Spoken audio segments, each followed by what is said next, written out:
Tidak benar, sudah kita cek uangnya tidak ada. Nah, dengan kondisi itu dia akan jadi tersangka. Maksud saya bapak mau mengancam tindakan Bapak si Herianti atau bapak mendukung dia?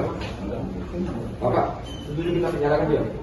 Enggak, bapak ngomong supaya ditindak orang. Iya. Karena masyarakat bisa semuanya. Nah, sedikit saja pak, sedikit saja pak. Uangnya ada pak? Uangnya ada atau tidak pak? Siapa tahu bapak? Siapa bapaknya ngomong? Saya nggak tahu. Kata bapak sudah ada kemarin tuh. Dia menyatakan sama saya, udah. Dia ngomong bahwa semuanya diserahkan ke Pak. Tapi Prof, setuju tidak di penjara Pak, Prof? Bukan. Prof, katanya semua kan nanti keluarganya, Prof. Terus gimana tuh? Prof pernah melihat bentuk fisik uangnya?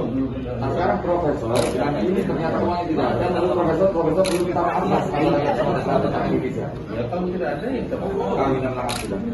Oke. Terima kasih, Prof.